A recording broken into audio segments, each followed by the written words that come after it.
From the station working for you, this is WRTV News at 7, streaming now. We've lost enough. Enough families have experienced enough pain over issues that don't need to be settled with guns. The teenager accused in the city's worst mass shooting in more than a decade now faces charges, and he could spend the rest of his life in prison if he is convicted. Thanks for joining us at 7. I'm Amanda Starantino. And I'm Mark Mullins. We learned today 17-year-old suspect Raymond Childs III will be charged with murder as an adult. The teen faces numerous charges, including 6 counts of murder.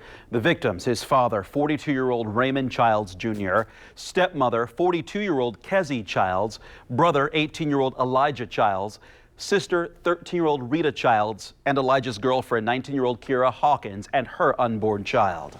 Marion County prosecutors say the shooting happened early Sunday after an argument between Childs and his father about the teen leaving the house without permission the night before. Investigators say Childs' 15-year-old brother survived the gunfire and helped them locate Childs. Prosecutors say as they learn more about this case, they are finding it very difficult to process. You think about that family and what they were anticipating. I mean, the baby was due in a week. I've got 2 young kids myself, and when you think about the fact that family was preparing for the birth of a child, that was probably going to be the best day in Miss Hawkins' life, and something that she'd been looking forward to, and something that her entire family had been preparing for, and that's taken away from it. Not only is it taken away, but you're also dealing with the loss of everybody else's life. I mean, it's just, it's horrible.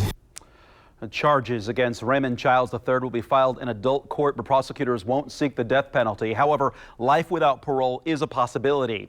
Metro Police Chief Randall Taylor also issued a statement about the charges. He says in part, quote, "Our focus should remain on remembering the lives of those taken from us too soon and doing everything we can to rally around the surviving victim as he must come to terms with unimaginable loss," end quote.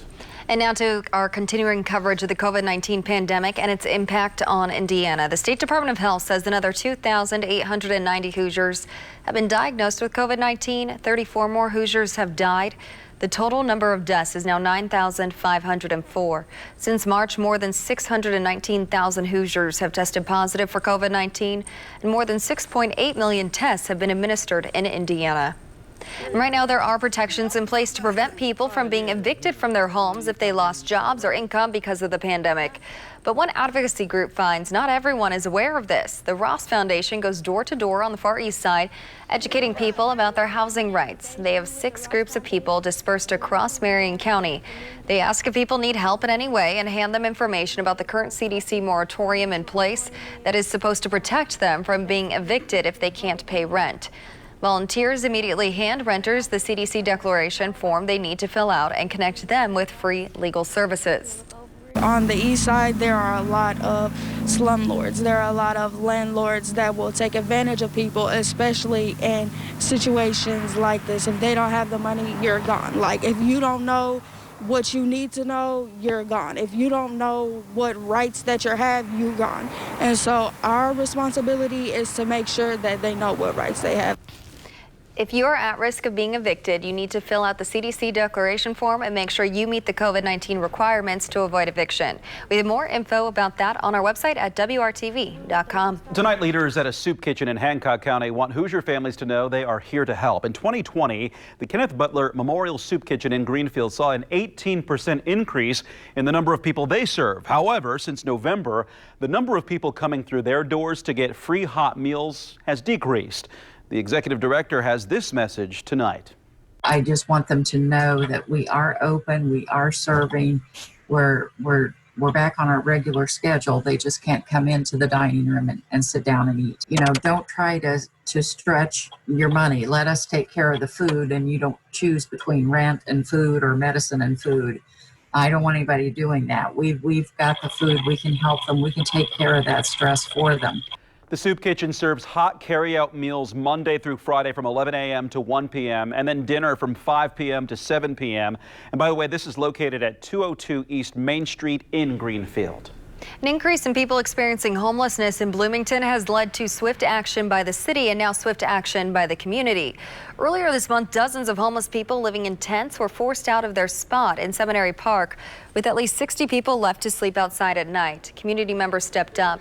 Beacon Inc., an organization that helps the homeless with resources and housing, securing an old CrossFit gym. That space is now filled with cots as a makeshift temporary winter shelter. Those involved with the project were shocked to learn how many people were sleeping outside in the cold. What was particularly surprising is the number of street homeless folks, which is usually close to zero in the winter. To see 60 people plus sleeping outside in the middle of winter was honestly horrifying.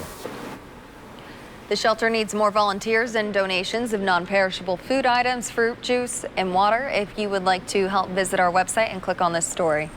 Time now for your storm team forecast. And as you know, these are some cold days and colder nights that we're experiencing, sitting here at 25 degrees right now. Kevin, where are we headed from here? In some spots close to the single digits again, Mark. You get some snow on the ground, which we haven't had most of the winter. That helps, along with clear skies, for these temperatures to drop. There's where we're headed tonight, 12 to 17 degree temperature range. Tons of sun for tomorrow, and that leads to, or comes in ahead of, a storm system for the weekend. It will bring accumulating snow and rain. Here are your current temperatures: 24 in Kokomo, 27 in Shelbyville. Full moon rising as I speak, assuming you have the clouds that slowly dissipate. You'll get a good look at that. The full wolf moon, by the way. Temperatures in the mid-teens to the north. Coldest temperatures will be south and west, where you have a little more snow cover. Sullivan, Spencer, Bloomington, and Bedford. Some spots may still slip into the single digits. It was 7 this morning in Terre Haute. Sunshine and temperatures in the mid-30s tomorrow. The changes for the weekend are the topic when I come back.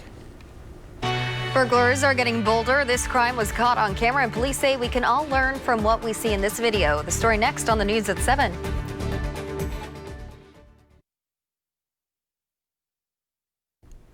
Caught on camera, a suspected burglar is seen taking property out of an Indianapolis man's truck while it sits in his own driveway. WRTV's Cameron Riddle is working for you with a closer look at the surveillance video and what police recommend you do to protect yourself and your property. Neighbors on the south side of Indianapolis are beyond frustrated with a suspected burglar who this week was caught on camera breaking into Nathan Martin's pickup truck. Got up Monday morning to come out for work and opened up the garage door, walked outside, and truck door was standing wide open, glass everywhere. For Martin, this one crime was like getting hit twice. His pickup truck is not just a way to get around, it's his work truck, which was loaded with thousands of dollars in tools. Makes me feel very disheartened and angry. You know, that's how we make our living. I mean, we provide for our families, you know, pay our bills, but we also support others in the community. Martin says he's not the only resident getting visits from unwelcome guests. This screen grab from a surveillance video shows a possible suspect from another nearby incident. According to IMPD, there was at least one other report in the area of cars being broken into in the last week, but it is unclear if any of the crimes are connected. Still, Martin is concerned about whoever would do this in plain view of multiple security cameras. Walked right up to the back window, shoved something in, broke the glass, looked around a little bit to see if anybody woke up or moved, and then proceeded to unlock and open the door and grabbed tools, made 2 trips, grabbed tools, took them to his car, and sped off. IMPD is encouraging neighbors to report suspicious activity and crimes as they occur. Take photos and log serial numbers of valuable items and, of course, remove them from the vehicle if possible. Martin is now offering a $500 reward for anyone who leads police to a suspect. He says the safety and security measures he's taken already don't appear to be enough to keep the trouble off his street. I mean, it worries me because it doesn't matter how many cameras you have, any kind of deterrent, they just keep coming. Cameron Riddle, WRTV. IMPD says it's also a good idea to keep your vehicle doors locked, a car alarm activated, as well as making sure exterior lights on your home are working. They also want you to know that you can also request a patrol by contacting the non-emergency line. That number is 317-327-3811. Well, it looks like we can expect thousands of businesses to close their doors this year. A Coreside research report predicts 10,000 retail stores will go out of business this year. That would be an increase of 12% from last year when 8,700 retail stores closed. Coreside predicted 25,000 closures last year, but says businesses stayed afloat by renegotiating rents and expenses. Coreside said many of those businesses will likely close this year once past due bills need to be paid. Safety experts predict credit card fraud will only get worse. The Merchant Risk Council says every economic slowdown brings a rise in credit card fraud. The group says that's because scam artists know more people are looking for help, financial help. Experts say credit card fraud could exceed $11 billion this year. That's up slightly from last year. The Indiana Donor Network plays a key role across our state. Troy Washington reports on their focus to comfort families and to save lives. This little heart on your driver's license, it can save lives, and that's the mission here at the Indiana Donor Network, to spread hope and healing to all. When Cade Free passed away just days before Thanksgiving, his family knew they wanted his legacy to live on. And since he was a donor, they knew he would save lives. A young man in his 20s who received his heart. There was a gentleman in his 70s that received his liver. And then the gentleman in the 70s that received his lungs, and then the two women who received kidneys and pancreas. So on Thanksgiving Day 2020, their son became a donor hero. And before they said goodbye to Cade, the family paused for a moment of silence, a chance to remember him. Just an amazing, amazing kid. Loved to play soccer. He raced quarter midgets when he was younger. He loved dirt bikes. Hard worker. He graduated high school at Sullivan High School this past year. Donor families get the chance to participate in a video like this one. The hope is to spread healing to others who may be traveling down the same road. Working for you, Troy Washington, WRTV. Recently, Hoosier native and NASCAR star Ryan Newman honored Cade at the Chili Bowl in Tulsa. Ryan drove a car with Cade's name and former number 00. It was a part of the Driven to Save Lives racing program. Sunshine tomorrow, then it's all about a wintry mix again. We're familiar with that, aren't we? Potential for more snow, though, with this system. A lot more moisture to work with. We'll talk about all the details straight ahead.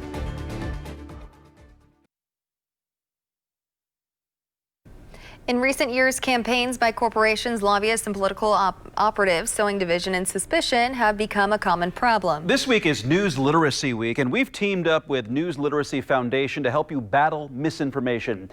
Usher Qureshi takes a look at the disinformation tactic known as astroturfing. Soon after the coronavirus pandemic began, small anti-stay-at-home protests erupted in dozens of states around the country. When things appear to be spontaneous and exciting, and especially they're happening all over the country, that tends to gain a lot of media attention. But many of these protests that appeared to be generated spontaneously were in fact manufactured by well-funded organizations. The practice is known as astroturfing. Astroturfing is an effort to mobilize the mass public in a way that distances that mobilization from the person who is sponsoring it or the organization that's sponsoring it.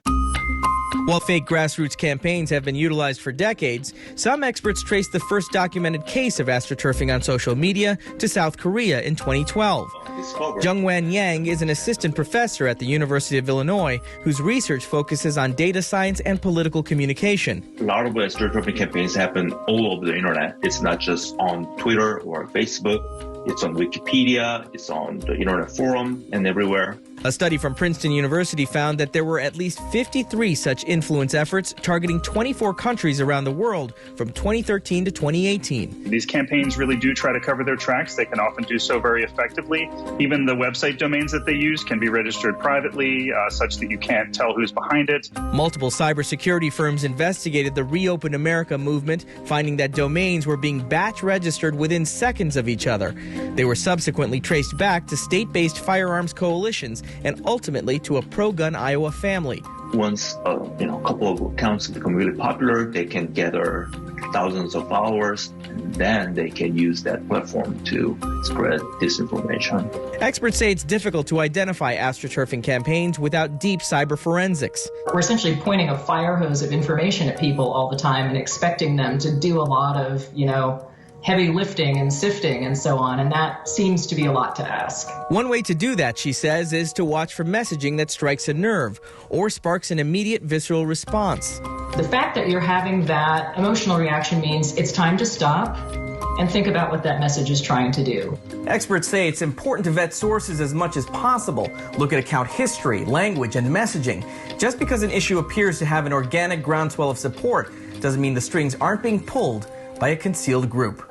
I'm Asha Qureshi reporting. A dry and cold night in progress. Temperatures in the mid-20s in Indianapolis. Here's the view looking to the north. That's Meridian Street, US 31. Temperature down to 23 right now in Peru. Temperatures will be coldest, though, to the southwest, where there's still more snow on the ground. We had more snow in the southern half of the state last 24 hours than we did to the north. I think we'll flip the script over the weekend, and we'll have more accumulating snow northern half and more rain to the south. More on that in a second. Up here, then we slide all the way down here by morning. Temperatures in the teens just about everywhere. Sunshine will go to work. By the time we get to noon, temperatures will be at 27 degrees with a mostly sunny sky on your Friday. Temperatures work their way into the lower 30s. The wind will be out of the southeast at about 10 miles per hour. Not a bad way to end the work week, set up the weekend. This is somewhat complicated. Anytime you start mixing forms of precipitation, then you have to figure out, okay, how long will we have snow before we transition to rain and then back to snow? It looks like that's how it will play out. Temperatures at some point both days should be well above the freezing mark. Saturday, 25 in the morning, 34 at noon, still dry. As we get to the afternoon hours, starting after 3 or 4 southwest Indiana, that's when we introduce then the first push of moisture, which may be a little rain, but quickly turn to a burst of snow. Simplest way to look at this, starting Saturday evening, all areas generally snow. Ending Sunday evening, all areas snow. It's in between that we may have to deal with the complicating factors. I think north, you're likely to stay all snow. That would lead to more significant snow accumulation. A change to rain would cut down on that for central Indiana and the southern portion of the state. Timeline, 4 o'clock in the afternoon Saturday. Here comes the moisture, and I think this initial burst of snow will bring accumulating snow to a large part of central Indiana, then pushes to the north. This is 10 p.m. and then by 1 o'clock you see still snow, all snow to the north, but rain starting to take over, and that's where I think some spots will see 2 to 4 inches of snow with the first burst. Then we go to rain and then go back to more accumulating snow on Sunday. This may be the biggest weather system snow producer, at least so far this winter. Temperatures early next week, still in the 30s until 45 on Thursday. We'll be right back to finish it off here with the news at 7.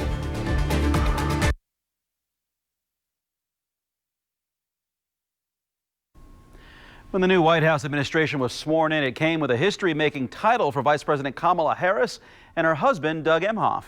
The now Merriam-Webster Dictionary is recognizing the groundbreaking title Second Gentleman with a new dictionary entry. It defines as the husband or male partner of a vice president or second in command of a country or jurisdiction. Along with being the first male spouse of the vice president, the Second Gentleman is also the first Jewish spouse of an American vice president.